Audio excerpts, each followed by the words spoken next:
Inspirasi mungkin ya Mbak, tapi ketika saya masuk di STSI yang membuat saya lebih tertarik lagi sebetulnya bukan karena tari Jawanya lagi, mungkin karena juga pengaruh Jadilan ya.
Halo sahabat Bentara dimanapun berada, kali ini kita berada di Solo. Kita berkesempatan datang ke Solo, ke rumah dan kediaman dan studio.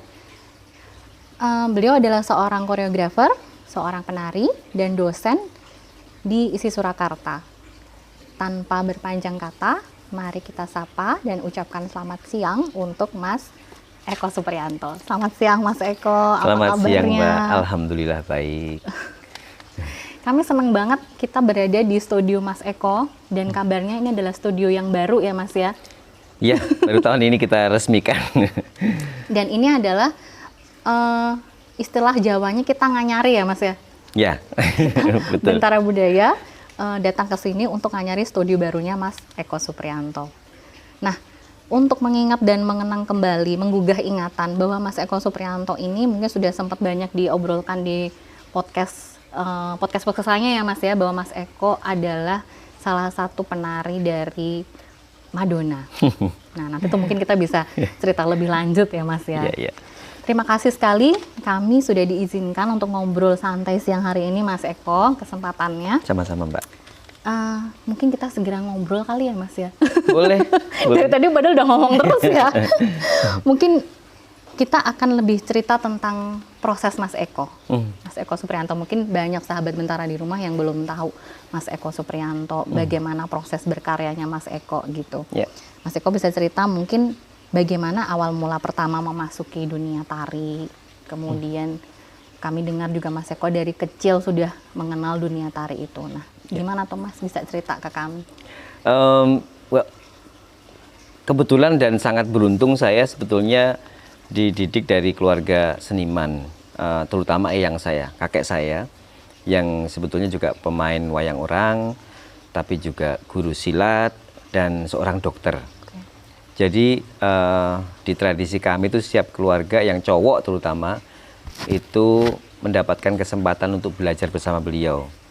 Dan juga ada sebuah rutinitas training yang sebetulnya ini menjadi apa ya, menjadi embodied, menjadi menubuh ke tubuh saya, dan saya sangat sadar dan sangat saya sadari dan sangat saya merasa beruntung karena dari situlah kemudian saya bisa mengenal dan bisa lebih paham tentang terutama tari, tentang seni terutama tari. Jadi saya diajari kakek saya dulu di keluarga saya tuh, karena kita kumpul hampir satu kampung itu, setengah kampung lah ya, nggak satu kampung, setengah kampung itu dari ada bapak, ada kakek saya itu keluarga kakek, ada keluarga Pak D, ada keluarga Bude, ada keluarga Bule, ngumpul gitu. Jadi yang cowok-cowok memang difokuskan ke rumahnya eyang kakek untuk belajar tari Jawa di hari Sabtu dan belajar silat di hari Minggu. Jadi silat dan tari Jawa itu menjadi asupan utama kami. Yang di training oleh kakek saya sendiri sejak dini. Saya umur 6 tahun ketika pulang dari Kalimantan, langsung bergabung dengan keluarga belajar nari dan juga silat. Tarinya juga tari Jawa, tari Jawa gaya Surakarta, lebih spesifiknya begitu. Dan silat, karena silat memang ada satu tipe silat yang khusus untuk keluarga kami gitu. Jadi beruntungnya di situ, dan pada saat yang sama karena kami di Magelang waktu itu, saya besar jadi itu di Magelang. Di Magelang ya Mas? Magelang, ya di Karangkidul di Magelang. Kebetulan juga dekat dengan kesenian rakyat Jatilan. Jadi pada saat yang sama ketika saya belajar nari sama kakek, silat sama kakek, tapi juga ikut komunitas kampung gitu, ikut Jatilan juga? ikut jatil, Jatil, ikut kan? jatil ya, itu Jatilan Celeng ya, ada di Magelang, di Karangkidul dan Kiringan itu. Jadi saya mendapatkan training dari situ sejak kecil, dan dulu ya ngikutin aja karena fun gitu ya, seneng kumpul sama teman-teman di kampung, melu jatil, mangan kembang, terus ndadi gitu kan, makan semprong, dan kalau mungkin di zaman sekarang kalau waktu itu kita sudah punya HP, ada sosial media gitu, mungkin viral kali ya. Tapi karena ya hanya bisa diceritakan, dan pengalaman itu sebetulnya membuat saya merasa yakin bahwa dan nyaman ketika kakek meninggal dan saya meneruskan di sanggar, di sanggar tari di seberang kampung itu di Karanglor. Kampung saya Karangkidul, di Karanglor itu ada sanggarnya Pak almarhum Pak Kahari. Jadi saya ikut latihan di situ, dan kebetulan agak berbeda dengan kakek yang tradisi tari Jawa gaya Surakarta. Ini di Pak Kahari ini saya belajar tarian-tarian gaya Bagong Kussudiharjo. Tari Jogja kreasi baru ya di Jogja, ada Black Dikdot, ada Jemparingan, ada Satrio Mulat Wani, ada Satrio Tangguh, ada dan lain sebagainya. Di saat itu SD SMP itu saya sudah masuk ke situ juga, dan yang lebih menguntungkan dan membuat saya beruntung lagi karena kedua orang tua saya, bapak ibu almarhum juga sangat support. Jadi ya udah saya neruskan di sanggar, dan akhirnya semakin lama semakin tertarik, dan sampai SMA pun saya akhirnya masih terus di sanggar, dan kemudian juga membuat ketika kita berkesempatan untuk dengan teman-teman dari dinas kebudayaan gitu ya, membuat sanggar, terus kita sambil belajar nari dan juga sambil mengajar. Jadi ada double knowledge yang saya dapat selain menjadi penari dan melatih training tubuh saya untuk bisa menjadi penari. Pada saat yang sama saya juga bisa memulai saat itu tahun 80-an, 80-an, 5, 86, 87 gitu. Ngajar juga untuk anak-anak SD, SMP gitu. Itu berarti Mas Eko di usia remaja? SMA lah ya. Oh, sudah SMA. SMA ya. Saya lulus itu 88, 89 SMA. Dan di tahun-tahun itu tuh pasti masih ada kayak semacam persepsi tentang kenapa sih cowok mendalami tari gitu, Mas? Sempet bosen juga sih ketika saya masuk SMA. Kebetulan saya di Semea Negeri Magelang. Itu dulu ada ekstrakurikuler gitu. Dan ekstrakurikulernya adalah pilihannya adalah bola basket, sepak bola atau nari. Saya dua yang pertama ini sangat tidak seneng. Karena nggak mungkin main basket saya pendek gitu ya. Terus main sepak bola juga nggak mungkin kayak kentir gitu loh, bola satu buat rebutan orang banyak gitu kan. Jadi saya hanya ikut nari lagi, karena sempat berhenti di SMA, malu karena dianggap calanan kok joget banci gitu. Oh iya, ada persepsi, ada banci, itu, ada banci, ada kecekoy cah wedok gitulah, nggak maco gitu. Ya walaupun sering berkelahi juga gitu, tapi rasanya kok persepsi itu akhirnya. Tapi ketika saya disuruh milih ekstrakurikuler itu ya saya paling bisa dan mau ya akhirnya ditarik. Kemudian di kelas 2 sampai kelas 3 saya hanya ikut nari lagi di sekolah dengan almarhum Bu Harti dan Pak Paijan di sana. Dan ada guru yang memang ngajar di Semea kita. Dari situ terus sudah akhirnya sampai kuliah pun keluarga juga banyak yang menentang gitu. Nyokolah ke anak kok nyokolah ke barang gitu. Oh, istilahnya barang ya, ngamen gitu. Kok sekolah nang seni ngopo dadi opo gitu. Ya tetap aja akhirnya ketika saya sudah passion di sanggar, kuat di sanggar, seneng ngajar akhirnya. Jadi saya merasa aku kudu nerus ke di bidang seni gitu. Walaupun cita-citanya dulu jadi pegawai bank gitu ya. Sekarang malah jadi pegawai bangunan gitu. Bangunan tari, bangunan gerak gitu. Ya akhirnya saya di tahun 90 saya hanya memutuskan untuk hijrah ke Solo untuk belajar Tahun di 90 itu ya Mas? 90 di STSI yang dulu sekarang ISI ya, dulu masih STSI, masih Sekolah Tinggi Seni Indonesia. Dan dari itu situ dari seni tradisi ya, mempelajari lebih ke seni tradisi. ya akhirnya saya tari. juga mempelajari tradisi Jawa dan juga cuma tidak Jawa tapi tradisi Nusantara, ada tari Bali, ada tari Jawa Timur, ada Minang dan lain sebagainya. Ini membuat saya semakin yakin bahwa ini jalan hidup saya memang di sini gitu. Dan itu sebagai proses ya, Betul. proses Mas Eko dari mempelajari tradisi, kemudian berkembang Dari keluarga. dan support keluarga. Kemudian Mas Eko berarti tidak di SMKI ya Mas ya? Saya tidak di SMK, tidak dari SMEA, SMEA. Oh, SMA. Dan itu masih di Magelang itu tadi? Di Magelang, ya? saya jurusan ketatausahaan dulu. Kalau Mas Eko apakah TU. ini juga berarti intens untuk mengelaborasi karya yang mungkin bernuansa Jawa klasik, kemudian katakanlah nuansa Jawa klasik tadi itu menginspirasi dan membawa Mas Eko sampai ke hari ini gitu. Proses Mas Eko sampai hari ini. Kalau inspirasi mungkin ya Mbak, tapi ketika saya masuk di STSI yang membuat saya lebih tertarik lagi sebetulnya bukan karena tari Jawanya lagi, mungkin karena juga pengaruh Jatilan ya. Yang ini ada unsur kebebasan, ada unsur improvisasi, lebih atraktif dan interaktif gitu. Jadi saya merasa ada juga kebebasan, tidak hanya pakem-pakem tari Jawa yang dulu saya belajar sama kakek saya itu tariannya cuma gambiranom aja. Satu itu aja sampai kakek saya meninggal. Jadi memang ternyata ada kebebasan, ada kreativitas itu walaupun mungkin dulu belum mengerti ya namanya apa gitu, tapi kok rasanya seneng gitu. Nah, di STSI saya dikenalkan dengan itu. Dan sampai akhirnya saya merasa bahwa karena saya bukan dari SMKI, yang anak-anak SMKI pastinya tari Jawanya udah jago-jago, bisa nembang, bisa main wayang, bisa main gamelan. Lah saya ini siapa gitu. Nggak ada rasa minder Mas saat itu? Oh, minder banget. Sangat ya. Karena minder itulah saya akhirnya memilih begini. Saya harus fokus ke koreografi. Saya harus fokus ke pembuatan karya tari. Karena kalau tidak, saya akan terbabat habis oleh teman-teman yang dari SMKI yang sudah paham betul ngelotok-ngelotoknya dengan tari Jawa, dengan kesenian Jawa gitu. Yang kemudian beruntung juga di STSI ada pilihan untuk itu. Ada pilihan untuk fokus ke koreografi, ada fokus untuk lebih ke kreativitas, membuat karya tari dan ada tarian-tarian non tradisi Jawa, ada tari Minang, ada Sumatera, Sunda dan lain sebagainya. Jadi ini yang membuat saya semakin yakin bahwa yang saya pilih ketika saya masuk di STSI adalah jalan hidup saya yang memang harus saya pilih gitu. Kalau untuk tokoh tari sendiri yang mengena banget dan mempengaruhi ketubuhan Mas Eko sampai hari ini ada nggak? Banyak sih Mbak, kalau saya sebutin mungkin ribuan ya. Tetapi yang sangat berpengaruh itu sebetulnya orang-orang terdekat saya, pastinya kakek saya.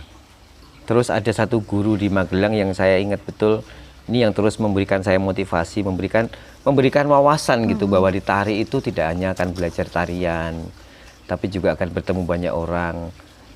PY, dapat duit gitu. PY itu kayak mungkin ada yang belum tahu Mas, PY itu apa? PY itu kayak payon gitu, payu, laku Payu, gitu.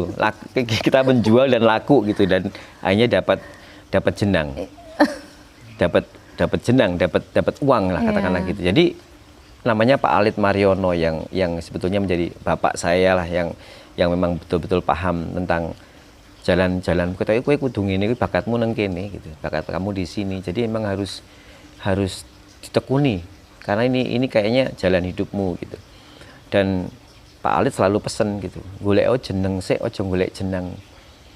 Jadi kalau mikir carilah nama dulu, jangan mencari uangnya, jangan mencari hadiahnya gitu, rewardnya. Jadi itu yang kemudian menjadi prinsip saya ketika masuk di STSI itu, ya PY saya bukan siapa-siapa, mungkin saya orang baru dari desa, dari Magelang yang nggak mungkin bisa disandingkan dengan anak-anak dari SMKI gitu ya. Jadi saya kejar di koreografi. Yang koreografi memberikan saya alternatif tentang bagaimana membuat gerak, membuat konsep, memikirkan gagasannya. sampai ke kostum dan lightingnya dan panggungnya, ruangnya dan lain sebagainya. Yang ini akhirnya meyakinkan saya, ya saya harus di sini. Dan memang terlihat sih tahun-tahun di semester 5, semester 4, 5 gitulah ya, sudah mulai membuat karya, sudah mulai pentas kecil-kecilan di Taman Budaya. Berani. Mas, karya pertamanya apa? Lah ya? Lah, karya pertama itu lah. Itu dari mata kuliah bimbingan penyajian waktu itu namanya. Jadi bimbingan karya. Saya membuat karya yang kan harus memikirkan juga tuh di STSI diajarkan konsepnya apa, gagasannya apa, kenapa kamu memilih gerakan ini, terus untuk apa, adakah message-nya, adakah pesannya di karya itu. Jadi diajarkan juga di situ. Jadi saya mengadakan ada juga bagaimana sebetulnya karya itu juga mengalami proses-proses riset, penelitian gitu. Jadi saya belajar menggagas tentang karya saya yang berjudul Lah ini adalah tentang kepasrahan seorang abdi dalam keraton. Yang dibayar atau tidak dibayar, yang penting dapat berkah dari sinuonya, dari kerajaannya, itu lah sudah itu menjadi yowis lah, pasrah ya, lebih lah itu lebih ke pasrah. Lebih ke lah ya, pasrah atau nerimo ing gitu. pandum. Ya kalau Jawa kan ya yowis lah. Lah piye meneh lah gitu. Jadi itu yang yang akhirnya saya kasih judul itu. Dan karya itu pertama kali saya pentaskan dengan penari dari adik-adik kelas gitu ya. Pentaskan di Taman Budaya sampai kita ke Surabaya, ke Bali, ke Jogja. Oh, sempat tur ya itu ya? Ya, anggaplah istilahnya mungkin ya, istilahnya mungkin tur sekarang. Kalau dulu ya diundang, ada misi kesenian dari kampus STSI dengan STSI Denpasar waktu itu, ada kolaborasi, ada pertukaran gitu ya. Akhirnya karya saya yang dipilih. Ada festival Cak Durasim, karya saya diundang gitu. Dari situ belajar membuat karya dan semakin yakin bahwa inilah memang mungkin tidak harus jadi penari Jawa yang baik, yang bagus, yang bisa pergi kemana-mana dengan tarian Jawa, tapi justru membuat karya gitu. Nah, selama Mas Eko berkarya sampai hari ini, ada nggak yang satu proses tari atau produksi tari yang paling bikin Mas Eko tertekan gitu? Yang bener-bener ini tuh menguras energi Mas Eko banget gitu, menekan Mas Eko banget. Misalnya nih Mas, apa kayak misalkan kayak kekurangan apa ya? Ada nggak masa-masa kekurangan ide atau misalkan kayak apa ya? Itu nanti akhirnya bakal ngaruh ke apa? Ekonomi segala macam untuk kebutuhan sehari-hari gitu. Itu masuk nggak dalam salah satu tekanan di karya-karya Mas Eko atau di perjalanan karya Mas Eko? Di tahun-tahun 2000-an berapa ya, 2010 lah ya, ketika saya pulang dari Amerika, sekolah, kembali ke sini, kemudian memiliki penari lagi, memiliki grup lah ya, grup, dan saya train betul tuh teman-teman ini, anak-anak penari ini, mahasiswa saya, angkatannya istri saya lah pokoknya, yang kemudian saya train, semua ilmu yang saya dapatkan dari Amerika sampai kemana-mana itu saya tularkan ke mereka, membuat karya dengan sangat apa namanya pemikiran dan pola-pola atau sistem atau strategi baru gitu ya. Dan akhirnya di tahun-tahun itu saya merasa, ih gila ya, ini penari saya sudah keren-keren. Penari saya sudah semakin bagus, kita suruh ngapain, jungkir balik, seteknik apapun bisa. Iya. Apalagi ketika saya tahu mereka juga membuat karya. Aduh, ini kalau saya terus begini, kalau saya terus begini, saya nggak akan laku, saya nggak akan payu, saya akan tersaingi oleh anak-anak ini yang baru ini. Mikir lagi tuh ya Mas ya? Mikir, dan itu membuat saya bukan stres, tapi membuat saya berpikir ulang bahwa sebetulnya mungkin saya kemarin sudah terlalu nyaman di zona saya. I already have a comfort zone that is already comfort gitu. Yang itu membuat saya semakin yakin bahwa I need to get out of here. Aku harus keluar dari sini. Aku harus cari ide lagi supaya aku menemukan yang baru gitu. Karena semuanya sudah tak kasihkan gitu ke teman-teman gitu. Dan saya bangga pastinya ya. Bangga, bahagia gitu, dan merasa puas gitu. Tetapi then wait a minute. I mean, what should I do then gitu. Karena kalau saya akan terus begini ya saingannya sama teman-teman sendiri gitu. Dan saya merasa saya sudah terlalu nyaman dengan dunia ini, jadi saya harus keluar. Saya harus tinggalin mereka. Mereka sudah bisa sendiri. Yang akhirnya 2011 saya bertemu dengan Jailolo. dengan hal Mahira Barat. Yang akhirnya saya merasa bahwa saya menemukan mutiara-mutiara yang terpendam, yang tidak pernah terasah. Dan mungkin inilah saatnya saya Jalan untuk baru lagi, Mas berpikir Eko. ulang, menjadikan ini sebagai zona baru saya gitu. Dan betul, akhirnya ketika saya 2011, 2012 ketika saya di sana membantu membuatkan festival di sana, saya menemukan tarian-tarian yang nggak pernah saya lihat sebelumnya. Saya menemukan penari-penari yang sama sekali berbeda secara attitude, secara teknik, secara sikap, secara pemahaman. Yang ini membuat saya yakin bahwa this is it, this is what I have to be. Dan saya memang akhirnya 7 tahun di situ dan membuat karya dengan 3 karya trilogi dan penari-penari dari sana. Yang memang penari-penari bukan professional dancer atau bukan mahasiswa saya yang sudah memiliki teknik tari Bali, tari Sunda, tari kontemporer maupun tarian-tarian Amerika gitu, modern gitu. Tapi ini yang memang harus jalan saya di sini. Gitu. Itu sangat urgently penting di dalam karir saya sebetulnya. Karena di tahun itu saya merasa ya saya harus berbuat yang berbeda gitu. Nah, sebelum masuk ke karyaan Mas Eko selanjutnya, ini mungkin pertanyaannya ya agak nyeleneh nih, Mas. Pernah nggak sih Mas Eko kesurupan apa kesambet gitu kalau misalkan lagi riset tentang tari gitu atau lagi cari bahan gitu? Pernah nggak? Saya sih tidak mengatakan bahwa saya selalu mencari ide atau riset dalam artian saya pengen riset, saya memiliki keinginan untuk riset gitu. Tetapi coming with the flow sebetulnya. Jadi sebetulnya yang saya kerjakan, saya ngikutin arus saja, ngikutin alur saja, ngikutin kemauan hati saja. Karena ketika tiba-tiba di Jailolo misalnya, ketika saya ke sana, ya udah, saya jalan aja, mengalir aja, dan akhirnya menemukan sesuatu dan saya tidak mengatakan bahwa saya memiliki sikap atau attitude yang selalu yuk kita penelitian, yuk kita riset, yuk kita mencari ide, yuk mencari gagasan, yuk enggak. Saya justru sering-seringnya itu justru mendapatkan keberuntungan gitu. Dan mungkin karena saya akhirnya bisa jeli dengan apa yang saya temui. Saya ingat betul salah satu guru saya juga yang paling saya hormati dan sangat menginspirasi saya, yaitu seorang direktur opera di Amerika namanya Peter Sellers.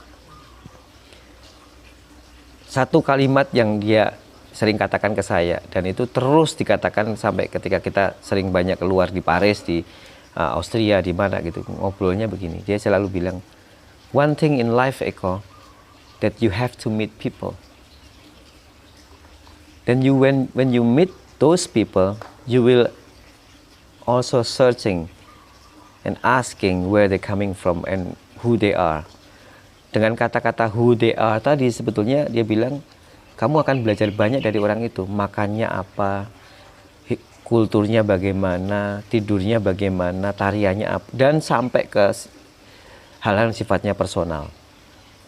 Nah, artinya bahwa bertemu dengan orang baru itu akhirnya menemukan gagasan dan ide yang baru. Oke, kita tahan sampai sini dulu Mas Eko ya. Baik. Bertemu dengan orang baru itu artinya akan menimbulkan gagasan baru. Nah, sahabat Bentara yang ada di manapun berada, ini akhir segmen 1, jadi kita akan lanjutkan ke episode dan segmen berikutnya.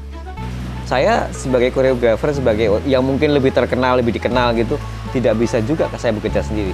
Saya membutuhkan banyak tim, membutuhkan banyak orang yang memang betul-betul memiliki passion, memiliki visi dan misi yang sama. Jangan lupa like, komen, share, dan subscribe channel Bentara Budaya, serta nyalakan lonceng notifikasinya ya.